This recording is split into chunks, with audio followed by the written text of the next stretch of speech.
Well, good morning, everyone. Welcome to 1 Million Cups. My name is Milton Jeffrey. I'm one of the organizers here, and I am with Stephanie and Courtney, and Zach is eagerly making his way to the front. Trying to see everyone here. Well, for those of you that are here for the first time, let me see your hands. Welcome, welcome. We welcome all of our first-time visitors today.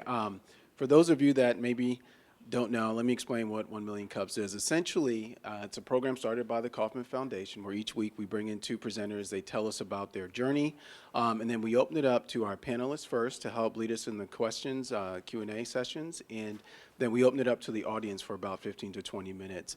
Today is a little bit different. It's our Alumni Day where we've brought back presenters that have actually came and presented before. So, again, what we want to do is intro our panel. I think we're missing one. Yeah, she's running a little late. Okay, we've got one running a little late. So, Jeff, you get to talk for two people today. Oh, absolutely, no problem. My name is Jeff Kopakin, and unfortunately for you guys, I'm an attorney, which means I can speak for long periods of time. So I'm definitely going to take advantage of the double. No, I'm kidding. I practice business law at my own law firm. I work with entrepreneurs and really try to help them to look at their legal issues through a business lens first. I spent a decade in the business world prior to law school, so I try to look at everything through a business lens and then a legal lens second. So just a different perspective for entrepreneurs.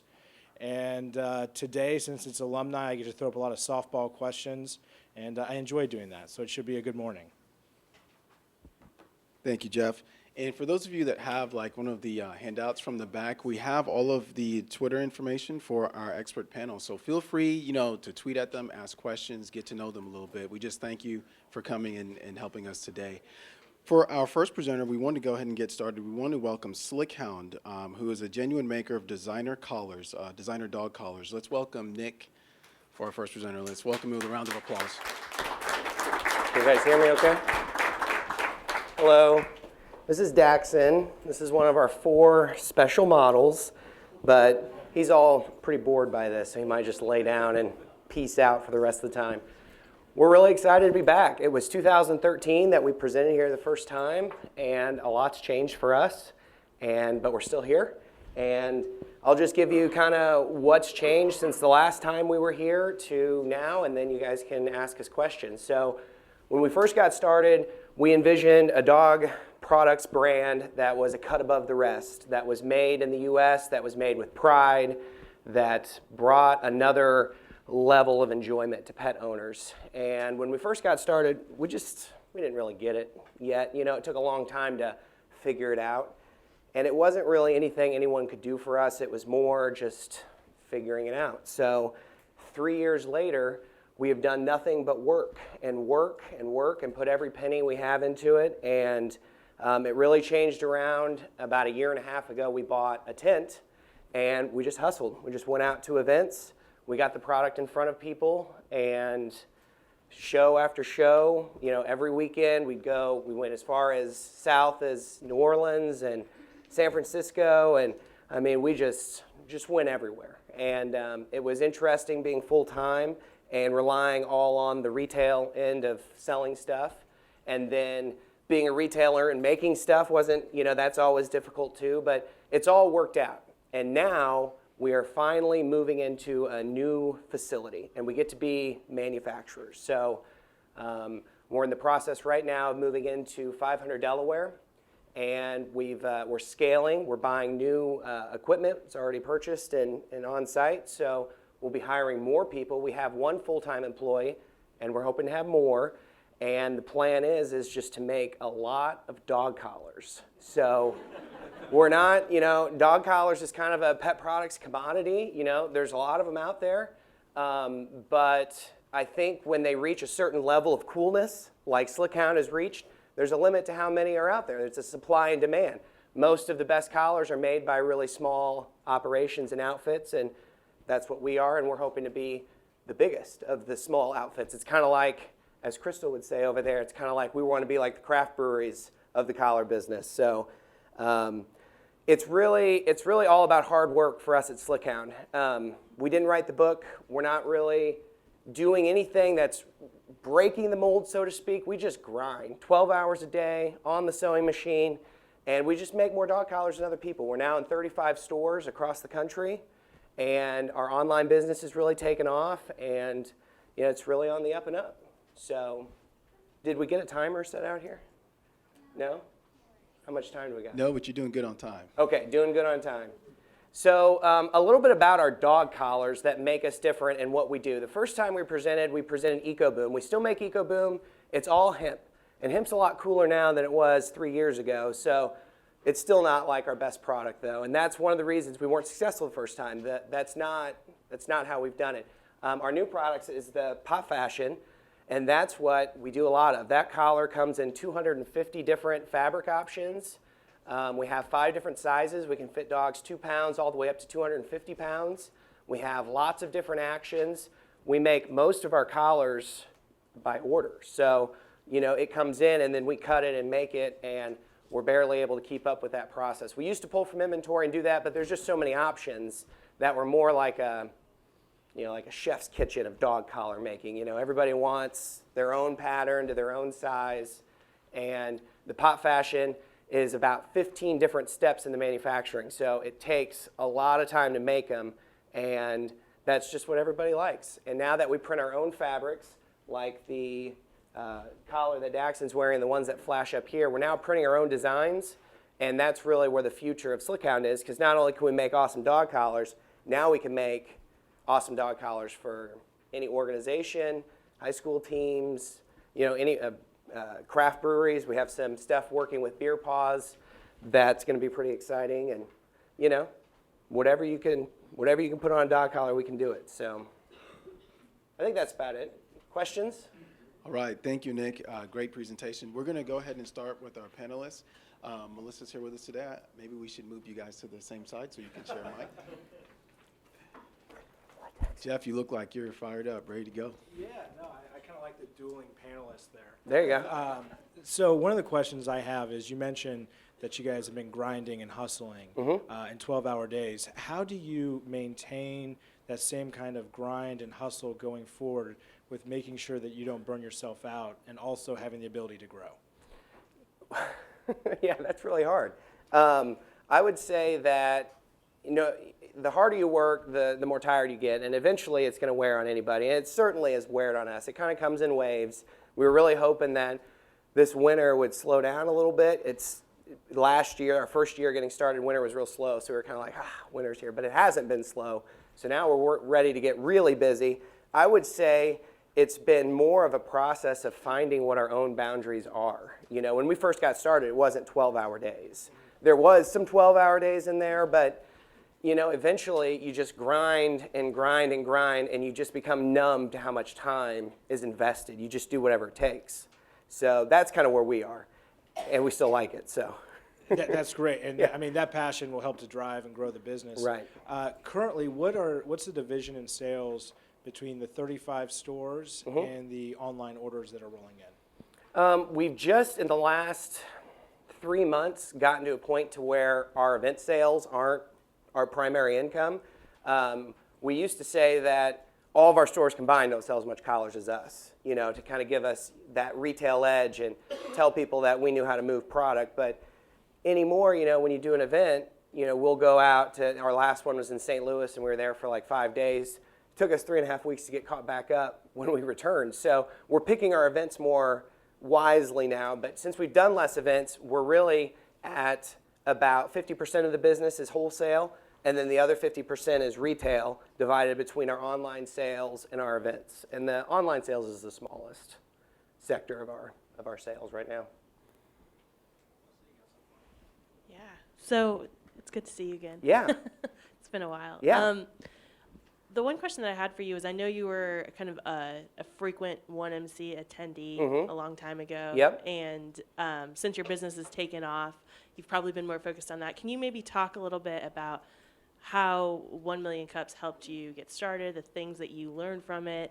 Yeah. Back in the day? The first time I came here was actually an assignment for class at UMKC. I was an entrepreneur student, and they made me come. And it was in this room. It wasn't in the main room. And I don't know if I've been back since then to this room. But coming to 1 Million Cups has really just shown that entrepreneurs, we all have passions for something. And everybody has an opportunity if you have the right amount of passion for what you're doing. There's just, I was told a million times, not to put a pun there, but that dog collars wasn't really a business that, you could make something out of. It's not the most flashy, it's certainly not the easiest, and it's not like real new or anything, but, somebody makes a living doing everything. Even number 2 pencils with graphite in them. There's a millionaire behind that wooden pencil, So I would say it just goes to show how many people in our community and just people in general just go out every day and follow what they think is the right path. And that's what entrepreneurship is to us. So I guess I have one more question for you. As somebody who's kind of walking that line, doing something that's a little bit more niche, a lot of times when we hear about startups growing and scaling, we hear about $10 million or $20 million or $50 million businesses. What does scale look like for you? Yeah, I'm glad you asked that because we've been poor always. So we've never had any investment. We had a personal loan with our bank for like $10,000 last year in the fall, which we spent in like 3 days. So, it's not about that. And that was one of the reasons it was such a difficult business at the beginning to scale because we didn't know what we were talking about. And you could give us $100,000 and we wouldn't have been able to do much more about it. A lot of what we've done is just getting really good at what we do, which is making dog collars, which is one sewing machine. We have a really expensive sewing machine, but it's only a few $1,000s. They make real cheap ones. And we've just perfected it to the best of our ability. And then we've rinsed and repeat as fast as we can until our skin is just falling off our hands. So, and now we're finally to a point where we can breathe enough beyond the making and the sales and the doing everything to try to grow and, build it beyond us. So, if one of us gets sick or one of us wants to watch the Royals game or we both want to watch the Royals game, we can go watch the Royals game. So other than that, it's scaling for us is just baby steps. We're never going to be, we don't hope to be a business that ships pallets to PetSmart. That's not really what we're all about. Our clients, they're small businesses. They own the dog boutique on the corner that they just opened up with all of their life savings. And we talk to our customers every day, and those are the people that we sell to. And there's an army of those people out there to sell to, and we all get along just fine. So that's good for us because we don't have customers who are calling us and saying, I have 35 stores that all want purchase orders right this moment. We're able to stagger them out. Our accounts are varying sizes. So that's kind of what scaling is for SlickHound. One machine at a time. One person at a time. We have 3 employees. So having 4 is going to be a really big deal for us. We'd like to open up questions to the audience. So if you have a question, please raise your hand and we'll come around with the mic. Who wants to go first? Dominique. So your branding's really cool, and if you're going for that sort of niche market, it has to be, right? So I'm just curious who helped you with that, and that seems like something that maybe couldn't have been just the 2 of you. It actually, all of this business has been just Amy and I. We do our own photography at this point, although we're trying to get out of that. A few of our images, like the truck photos, those were actually done for us. But we came up with SlickHound before we'd ever made anything, before we thought we were going to be makers. I wanted to have someone else make it, get as much of it as I could, sell it to as many places as possible, and that just didn't work out. But the first thing that we did was come up with the name SlickHound and the branding, and it hasn't changed I think we did that maybe in 2011. And, when we would sleep at night and wake up in the morning, that's what we would think about. That was what we saw was SlickHound. So it's just, you eat, breathe, and drink it long enough, it just becomes what you are and who you are, and that's kind of what SlickHound is for us. So. Question back right. I love your product. Thank you. So let me start. Last year when the Royals were going crazy and doing well, I'm like, oh my gosh, I've got to go get my dog a Royals collar. Right. So I went down and I got one, and he wore it proudly, I might say. But it wore out, right? And then I had a Chiefs one for him, and it wore out. So my point is, for a lot of times with the collars, the thing that I would buy my dog is the one he'd wear for a long time. But I really liked having those special event ones. I would have loved to have had one that was like Christmas or just various ones. Have you thought about incorporating a subscription model into your business? We've thought about it. And since we've built all of our own websites to this point, it hasn't become until just this latest rendition of our website where that would even be possible without getting a developer or someone that we have to pay with our limited money. So yeah, it's definitely something we could do. The price point of our product's a little bit higher, and the types of customers that we have, some people like to buy a collar every week. Some people like to have multiple collars for the same dog. Some people like to buy a collar as infrequently as possible. So, we'd have to have different subscription models, and, because we do all the seasons, we do all the holidays, we do all the sports teams. So we already have them all. It's just you have to come in every once in a while and purchase them. So, but that's certainly something we'd like to look at as we are able to make more dog collars, and the need to sell more becomes a bigger need. So, Question to your left. I missed your first presentation, so congratulations on surviving up until this point and thriving a little bit, because we all know what the infant mortality rate is like for startups. yeah. So because I wasn't here, just a few things about your business. Do you only make them for dogs, or are they available for other animals as well? Was that the whole And I was question? also going to ask you, what's your price range on your collars? Okay, great questions.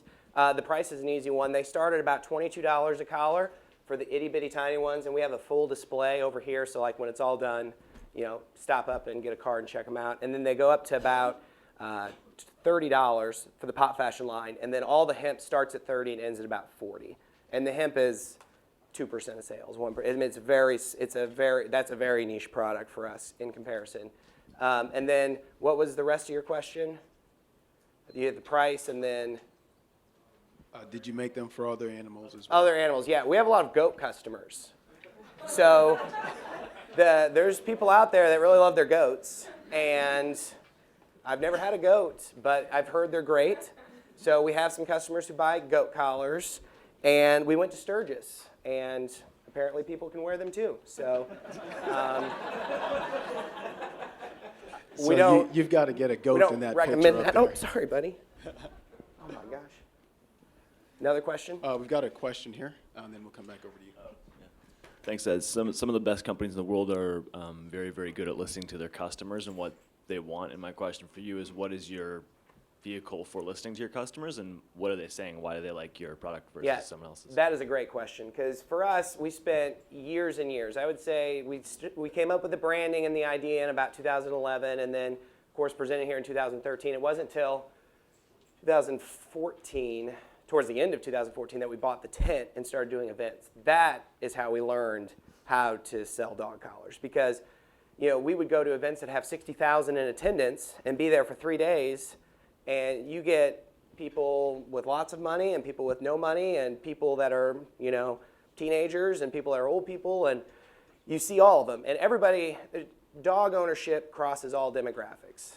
But the demographic that we're trying to sell to is very finite, and it's been tough to find the exact type of people that want our stuff, because like the gal in the back said, they don't last as long. They're more of a special event collar, and people start to like them because they look so nice, and then only certain people keep buying them when they wear out. It's like a really nice pair of shoes. Some people buy really nice pairs of Nikes every 6 months, and they're always real nice, and some people buy some leather shoes, and they just wear them out until there's holes in the soles, and it's the same way with dog collars. So understanding our customers really came down to the register. So, like at the end of the show, if you make money, you knew that you hit the right chords. And I wish I had it 100% down to a science yet, because we've done events where in 3 days we've done $15,000 in revenue, and we've had shows where we do 3 days and it's $600 in revenue. And the expectation is never to do 15,000 or 600. It's always in the middle, but you never know the time of, just the wind direction, the wind speed, and the amount of clouds in the sky affects sales at an event. Like, true story. You're outside and it's 30-mile-per-hour wind and people's hair are getting messed up. They're not coming out to buy stuff. It's just how it works. So being in front of people for any business that does sales or makes things, that's how you figure things out, in my opinion. They'll tell you, and they'll buy it. And then when they buy it, you make more, and then they buy more, and then you start figuring out what people want. So that was kind of more taught to us through experience and figured out. So, Another question to your yeah. left. Morning. Morning. The book E-Myth is, in my opinion, a must-read for any entrepreneur. And in that book, the author presents a thesis that as an entrepreneur, you do not need to be running your business.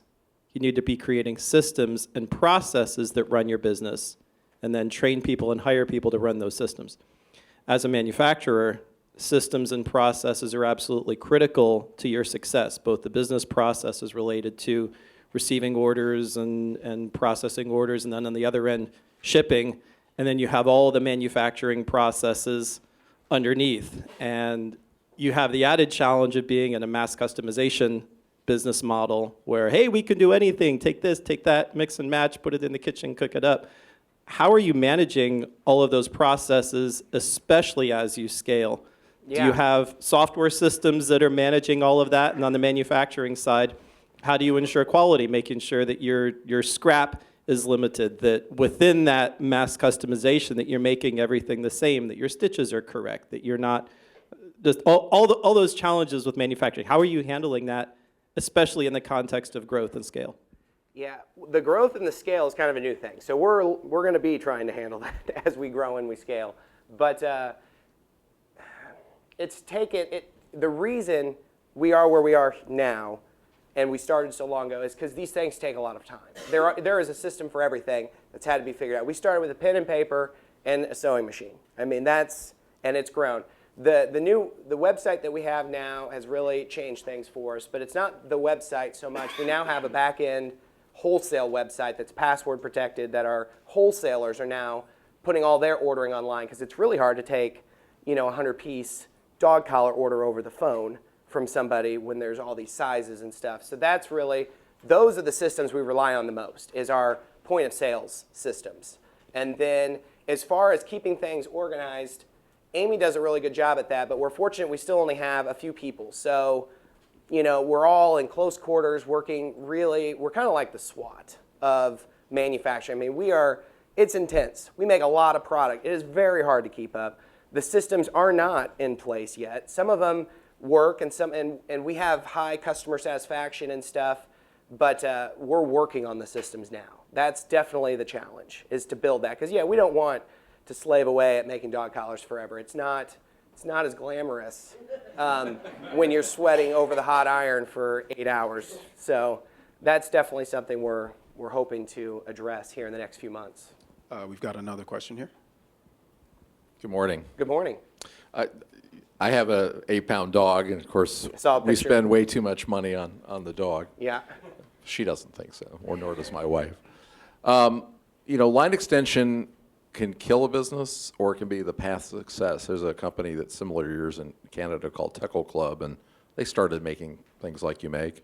Now they make harnesses, other dog apparel. Mm-hmm. What are your plans? Is it 5 years from now you're going to be making dog collars, or are you going to be making harnesses? Are you going to be making dog coats, raincoats, paw protectors, et cetera, et cetera? There's no limit to what Slickhound can be in the pet products market. I mean, we can put our name on anything. It's a brand that's built on quality.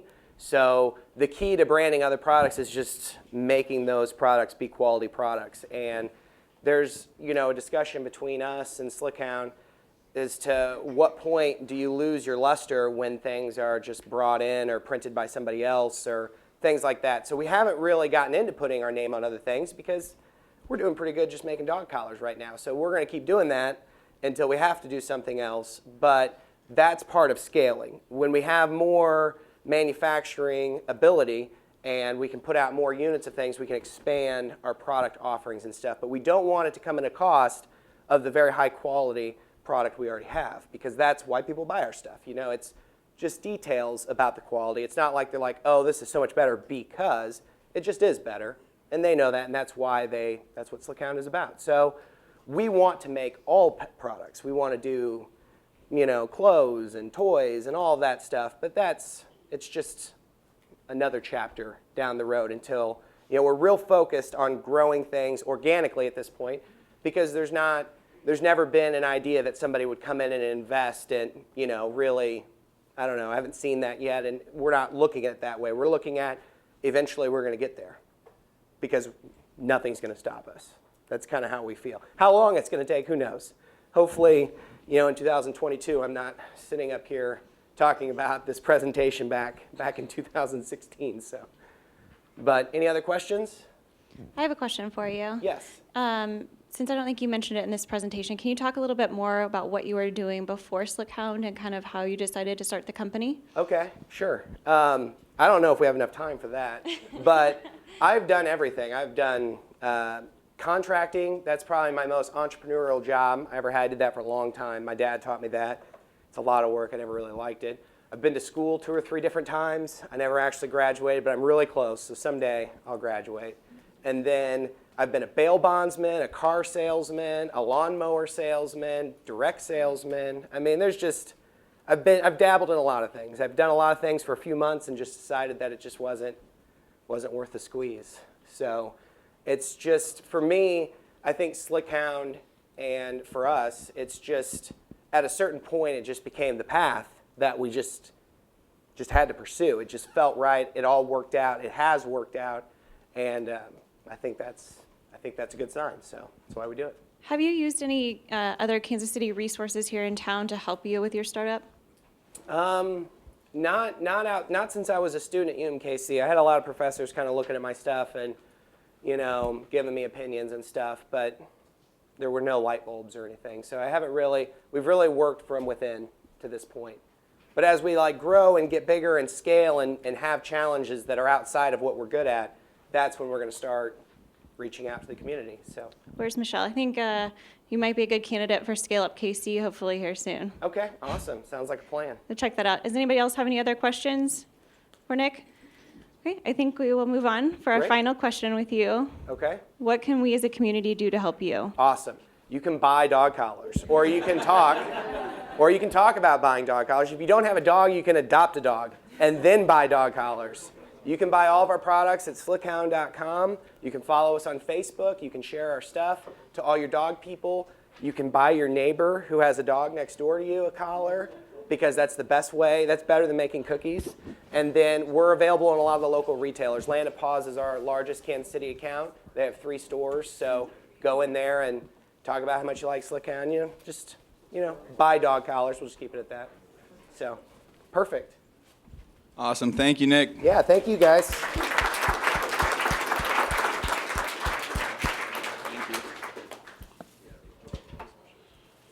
All right, so to kick things off on the announcements portion, we're going to slowly but surely get the second half set up. You got that? Mug Club. We'll do Mug Club first while Milton sets his things up. All right, so who has been to 1 million cups 10 times or more? Show of hands. Okay. Who has not been part of the Mug Club? Keep your hand up. You look awfully familiar, sir. Coming to you. All right. Stand up. Tell us why you're here and who you are and all this stuff. All right. I'm Mark Kelly. I'm CEO of a company called Marketing Advisors Group. Coincidentally, today is our 1-year anniversary. And so what we do is we focus on helping, our quest is to help companies think about marketing differently. So instead of thinking about the tactical side of marketing, thinking more about how you connect the business strategy to the marketing efforts. And so I come here every week, or I try to come here every week. If I'm not here, I look online and really do it to be inspired, to get new ideas, to think differently about business, and to help translate that into opportunities and new ways to think about marketing for my clients. So excited to be a part of the club. All right, and then I'm going to have Andrea come up, do a quick and live announcement about another anniversary, and then we'll jump into the rest, and then we'll move on.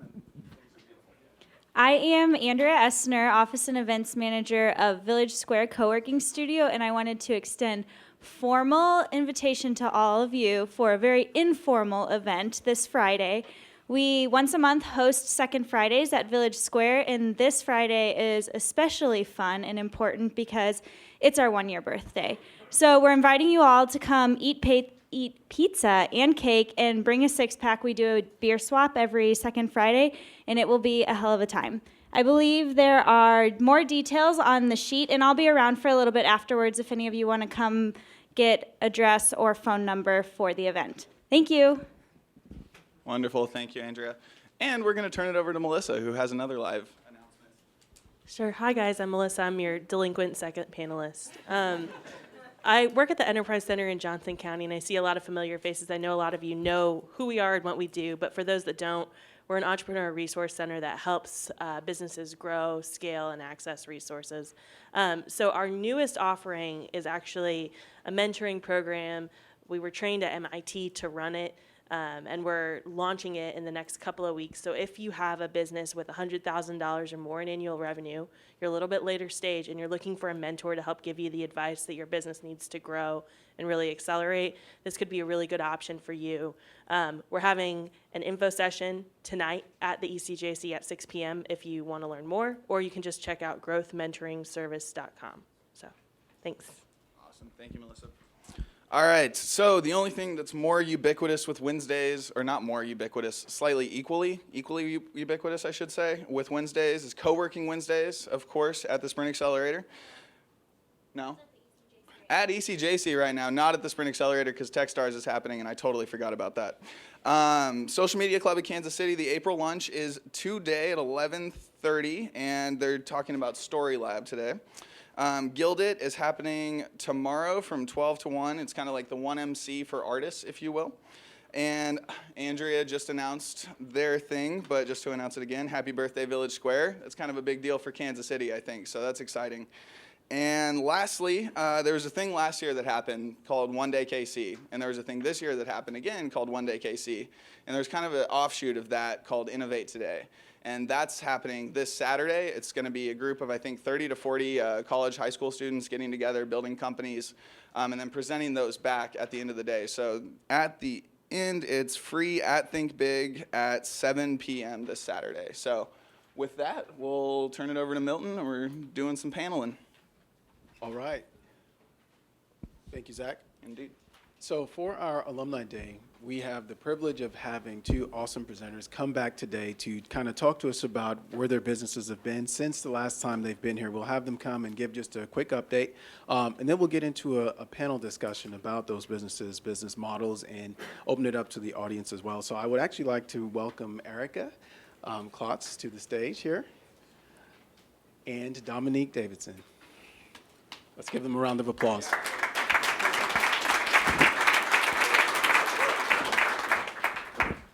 So what we wanted to do today is have an all-woman panel to talk a little bit about their businesses and maybe some things centered around women in entrepreneurship as well. But to kick things off, Erica, tell us a little bit about your business, kind of maybe some of the things that have happened as of lately since the last time you've been here to kind of just get it started so the audience can get familiar with kind of who you are, what you guys do, the services you provide. Is this on? Okay. You didn't get caught by the 2-second thing. Good for you. Little test. So I am co-founder and CEO of Pop Bookings, which is an event staffing platform for agencies who do event staffing. So concerts, sporting events, trade shows, people talking about a product. So Slickhound was talking about how we did events, people doing that around a tent. They usually don't work for the company that they're representing. It's usually an agency who hired them, and that's a little known industry that we're in. So it's very niche. A lot of people don't know it even exists, but those are the people that we serve. And I presented at 1 Million Cups during Tech Week of last year, so September. So it's almost been a year since Tech Week, and I'm super excited. They're doing another Tech Week here in Kansas City. And it was very, very good for us. Did I answer your question? Yes. Okay, Indeed. there was like 5 questions in there. So. Yeah. Well, we'll come back to some of those. Okay. Dominique, will you kind of give us a 2-minute update? Tell us kind of like who you are, what your business is, just so the audience is familiar with it. Sure. So I'm Dominique Davison. principal of Draw Architecture and Urban Design, and also founder and CEO of Planet Impact. The architecture and urban design side kind of is self-explanatory, but in really digging into the why of what we did, which was being focused on resourceful design in the urban core, we realized that the tools didn't exist that we needed to be able to give people a really good sense of what the impact of a development might be on the environment. How do we make it environmentally friendly and give people, return on investment information, understanding what their annual energy usage is going to be, understanding what the stormwater impacts were going to be as they're talking to the city about that. And so decided to create the tool that would be able to give that information to our clients and to ourselves as we're working through that design process. So that became Planet Impact. It was developed first at a Google Hackathon, and then we've formed it into an actual business in 2014. We've continued on the development, testing it with beta clients. We've been going around the country talking about it. We've kind of become very linked into the national movement of smart city technology and how do we take all this data that's out there and funnel it down into a really usable platform for people, for the building and construction industry. So I was, out in LA last week talking about this. So it's been an exciting couple of years. Yeah. Yeah, I think it was actually 1 year ago that you were here, I think today, Right. almost to the day. Yeah. Yeah. Right. So, couple questions. You guys have entirely different audiences, right? Tell us a little bit about how you reach those audience for your product. You don't have anything? So we have a very, like I said, a very niche market in these agencies. There's only so many of them in the US, but there's also many abroad. But we have a whole list of people that we reach out to. We do a lot of outbound. Inbound, it's really, since it is so hard to find these agencies, there's no list that exists. We actually made that list ourselves. And so when we reach out, we made a solution specifically for them. They're right there. It's super targeted. So when we reach out and say, hey, we have this solution specifically for what they do, they're like, oh my God, there's nothing out there. And so we have a really high success rate with our outbound efforts, which, is a very special thing to have. Now, as far as inbound efforts, yes, when they do find us, they're like, well, sign me up. And so, ours is pretty boring as far as how we find them. It's a certain group of people, and we reach out to them. Pretty simple. So I was just reading through this. We're in the process of, we're actually pre-revenue, so we're still working on our launch. And the technology is just rather complicated, and it's taken us a couple starts to get it really going. But we're barreling now. And so our market strategy, though, is tiered. We've got, architects and planners that we're looking at. We have developers, we have cities, and then the builder market as well as another potential market for us, so which we think has a really good upside. So it's a matrix that's rather complicated that has, conventions and speaking engagements, to direct calls, to white papers, and basically any way that we can get our message out there. Presenting certainly at conventions is a big one. We have a few of those scheduled for this year. So. Did you? Yeah, I have a question. Would you like to? Yeah, I'd love to. Dominique, actually, a year ago, I sat on the panel when you presented, and one of the things that I remember most was conceptually how cool your ideas were. But one of the things that I think we spoke about at the time was how do you narrow the focus? And at the time, I believe there was a big push to get into schools. Has that been something that has kind of still being pursued, or was it one of those things where you found out the juice wasn't worth the squeeze? We're still planning on working with schools. Pretty much, we're just going to give the schools the software so that the students can start working with it and then bring that up into the firms. So that's a pretty easy one actually for us. It's just getting the relationship with the right person who's in charge of technology at the school and saying, here you go, and doing a demo for them. So who would you say is your ideal client? Ideal client for us right now is architects and planners who are really focused on sustainable design already, and who are of a scale, that sort of mid-scale firm that doesn't have the big bucks to throw at their own kind of tool. There are a couple firms out there who have created their own solution to this. And then how do those clients use your tool, though? How do you integrate them with the tool, and then how do they use it? And same question for Erica as well. So our focus has always been, as an architect and as an end user of the tool myself, it has to be as easy and intuitive to use as possible. It has to be something that streamlines with what they're already doing. So what are the processes that are out there that are completely ubiquitous, and how do we tie into those and make this as little of an extra step? So I kind of joke that I'm a lazy environmentalist, right? Like, I've got the Prius, I compost and I recycle, but I'm not gonna bike to work every day. Like, I'm just not going to do that. Most people aren't going to do that, right? So I'm trying to create the tool that allows everybody else who wants to do the right thing but just doesn't have the time or the energy to do it, to do it. Yeah. So very similar as far as trying to make it simple and easy. Our platform kind of speaks for itself. We made a very complicated, fragmented process really streamlined. And so getting people set up on it is pretty simple. These agencies have a list of people they're working with. They integrate it into our software, and they can now book them a lot easier and reach them a lot easier. That's our core, is connecting those two parties really super efficiently. And that's, the core of the booking process, Pop Bookings, if you will. And so we make it super fast. And, as before, it was all email based. It was all Excel. It's all, all over the place, manually calling people, texting people on their personal phones. And so when we say, bring it all into one and run your business off of one platform, it's a pretty easy thing for them to get started and really start saving a lot of time. So what I'm hearing quite a bit of is make it simple, right? So let me ask this question before we open it up to the audience. If you had to give advice to another entrepreneur about keeping things simple, figuring out that audience, what would you say that you would tell them?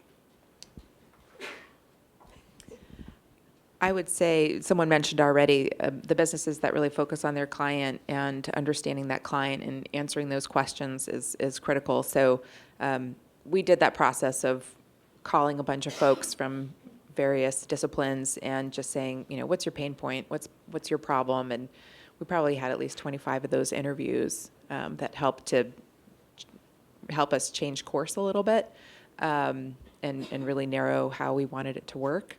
And then understanding, what's most important to people. Is it energy? Is it stormwater? Is it transportation? What are the things that are really keeping them up, thinking about it? So focusing on that lean process is really important. The other thing is understanding what you don't know. And, as an end user and not somebody who had ever done a tech startup before, I had to really get my executive team in place and find those people that had the strengths that I didn't have. So this last year has already also been about getting a CFO on board, getting a COO, getting a CTO, which is huge, and having that leadership team that can really help inform the process and help you move a lot more quickly. Ditto with the problem and finding the problem and making a solution, a good solution for that problem. I think, in the beginning stages, you don't really know, what it is. You have to hone it. You have to have that one thing you do really well, and you can expand on that. So when it is technology, it's, what is your core? What problem are you solving at the core? And then everything around it makes it smooth as far as user experience, as far as, solving other maybe little pain points here and there that are connected to it. But it is all about honing that core, and that helps you with everything. It helps you with sales. It helps you with connecting with your current clients and asking and doing your research ahead of time. What is your pain point?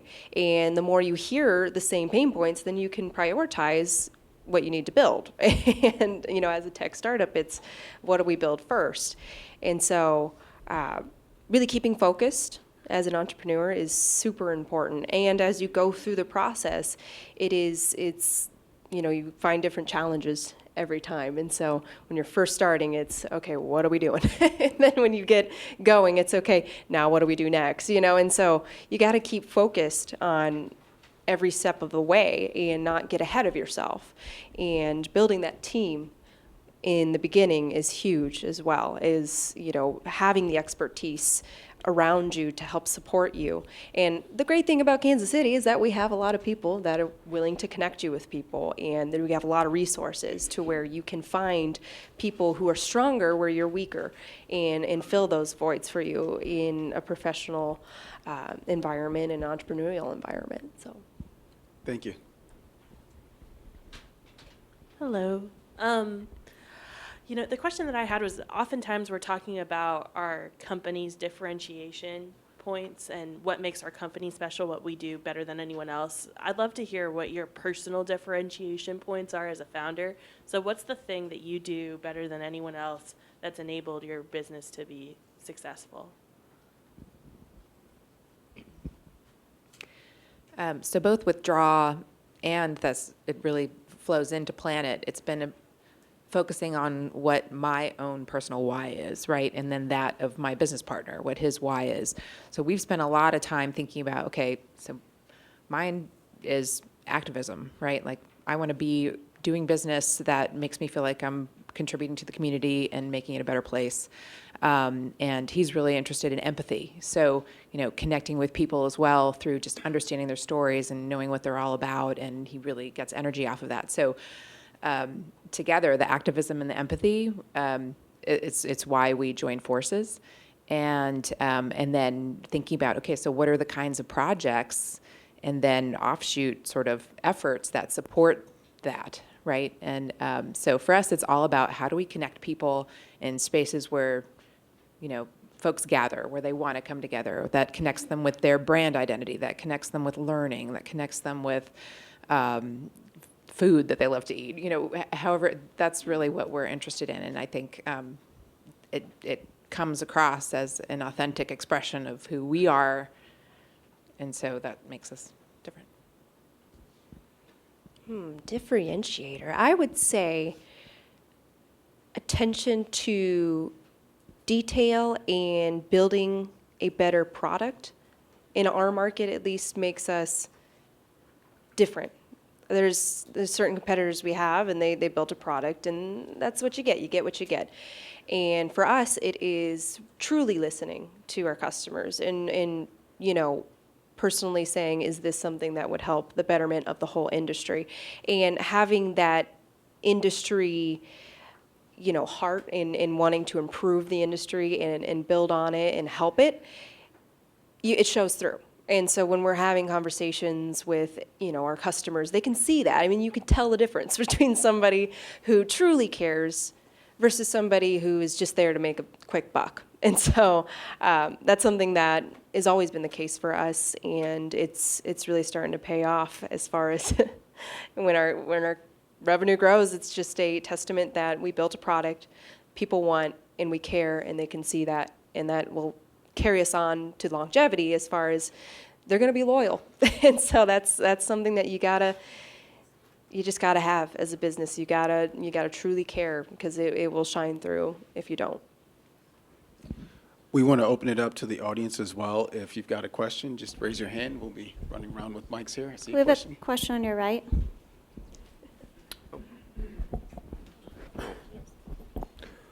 Hey, I have a question specifically for Erica. And I don't know how much you publicize this, but you guys have a really interesting story. When I met you and Scott years ago, you were entrepreneurs with a totally different business and a totally different industry. And that's not something that's terribly common. Generally, you'll see an entrepreneur that'll pivot, but they'll pivot like a few degrees. within an industry, maybe a specific message focus or a particular, market vertical. That's not something that's really easy to do. Tell about that journey of pivoting to a completely different industry, a totally different concept, because I think it's a great thing and a great learning moment. So I had a venture before this, and it was a tough business to be in, and it was more on the modeling side and video, music videos and those kind of glamorous things. But it was tough. I mean, it's starving artist kind of thing. And so in that experience of trying to pay my bills and doing all these things, I actually was in this industry that I found. I kind of stumbled upon it because I was trying to, make ends meet. And so I did the event staffing. I was working for multiple agencies. I would represent brands like Coca-Cola or Axe or Cooper Tires, whatever, it was all these different things. And so when I started realizing that, using my own entrepreneurial experience of running a business and seeing, technology and how I'm using technology to make it work, I realized they're doing this on a national scale. So these agencies will, be in, let's say they're in Chicago and they have an event in Kansas City and they have to find people to work a 3-day event. I mean, that's kind of hard to do if you don't know anybody in the city. And so they're going to Craigslist, they're going to Facebook. And I mean, that's how I found these jobs. They're out there. They pay $15 to $25 an hour, maybe 30 if you're really good. And it's great money. And it's very highly temporary though. So these agencies staff in the city for, not very long. And then they come a year later back to the same city. And so it's just a mess. And so I realized, this is crazy. These agencies are running their business off of Craigslist, and I'm sure they're using Excel, and that's about it. And so I started realizing, oh my God, I have to build something for these people. And, realizing, on both sides, both problems for the talent, finding work. I mean, these agents, you're working for 30 different agencies to find consistent work. And so for them, we're solving issues for them and we're solving issues for the agencies. And so as a whole, again, we're helping the industry become more centralized. Extremely fragmented right now. So that's a little bit about our story. And, when you're in a certain business and it's not doing well, you gotta know when to pivot, and you gotta know when you have that home run. And you gotta go after it. And it might not be your first venture. It might be your second or your third or your fourth. But if you're an entrepreneur and you're really gonna make it work, you'll find it. Got another question here. You're good. Go ahead. Back here afterwards. Okay, this is for Planet. Does your tool include sustainable agriculture? Is that part of the data? It does not, no. It does not? Yeah. If We're you really- ever want to do that, my dad does that. Okay, So. good to know. Give me your card. Got a question in the back here? Dominique, I wanted to jump for joy when I heard you say that you talked to about 25 customers to explore pain point. That is so awesome. Now, as someone who's done this firsthand, I know how difficult it can be. At least for me, it wasn't intuitive in how to do that in a productive way. It's easy to just fall into conversations with potential customers and have coffee, right? So I'm curious, as you went through that process, what are some of the things that you've learned in that customer problem interview that you would share with the rest of us? Let's see. Well, I learned that that our client base was going to be more segmented, and that it wasn't the same problem for every scale of business, since we're a B2B. I learned that people talk about sustainability in very different ways, right? Some people are all about sustainability. Other people are more interested about return investment and how do we, it's a different kind of terminology. And so when talking to a potential sale, you have to really listen first and understand what their vocabulary is.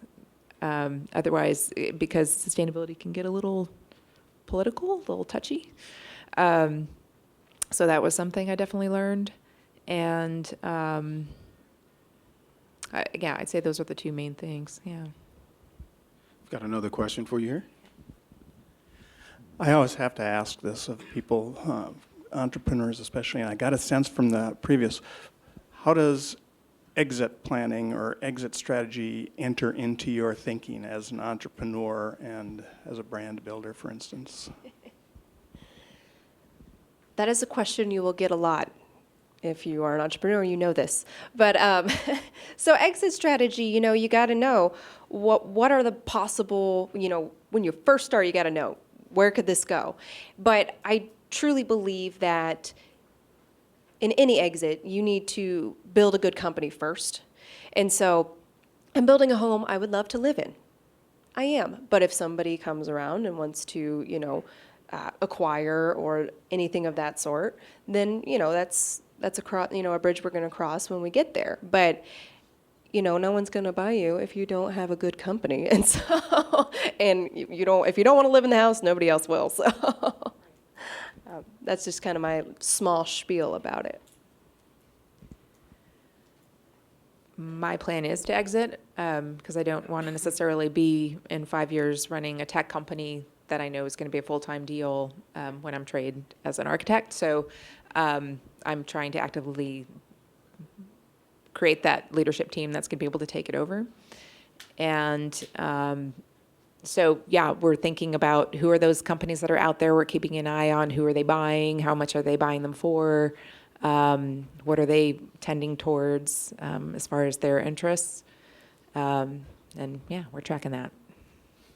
We've got just a few minutes left, so two questions. One, kind of along the way in your entrepreneurial journey here in Kansas City, where did you go for help? Like when you needed to figure out something, were there resources here in Kansas City that you used to help you kind of make that decision or get to the next step? And the answer may even be is just your team.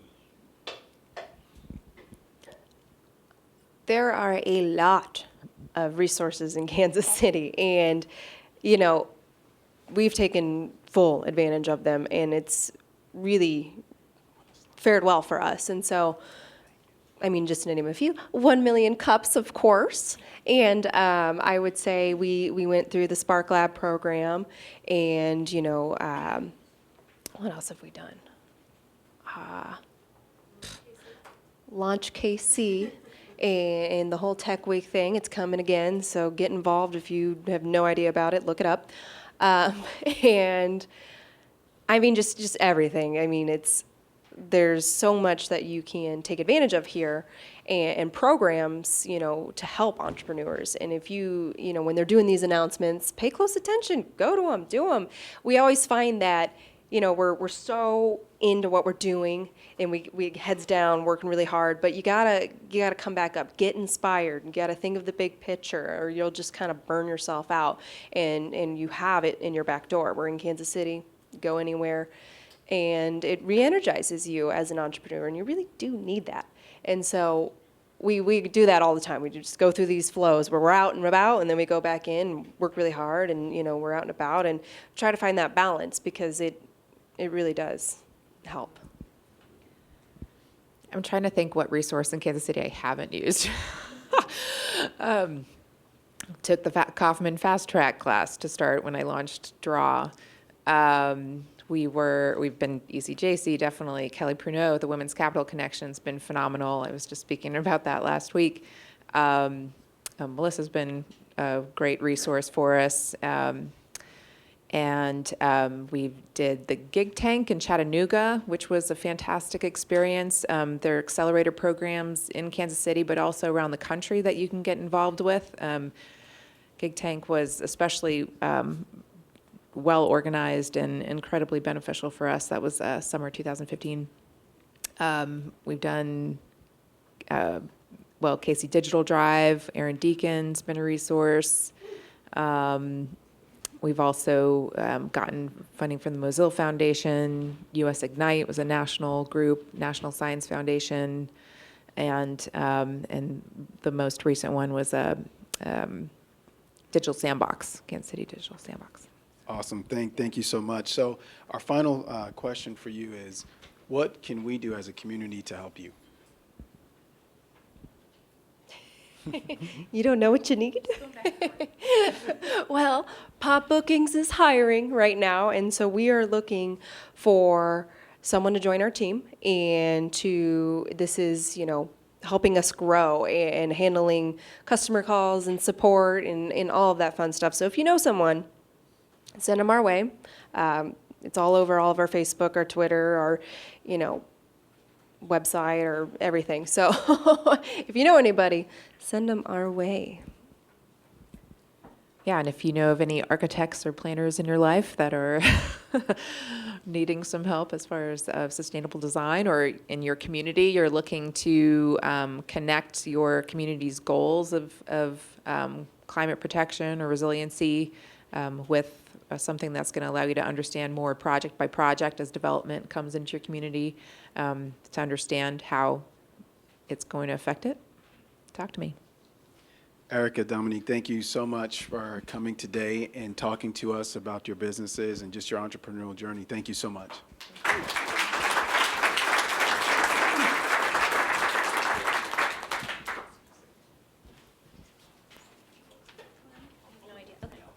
Okay, two final notes for today. This room is actually occupied for an event afterwards, so we need to be out of here at 10:30 today. So if you can take your conversations elsewhere, I'm sorry. Next week is our 4-year anniversary. We are actually going to be back at Town Square. So, yeah. And there will be food, lots of coffee. We're actually having a 1 Million Cups Organizers Summit next week as well, so there will be organizers here from around the country, which will be exciting. Our presenters are 2020 Adventures and 21 Ways to Say Thank You.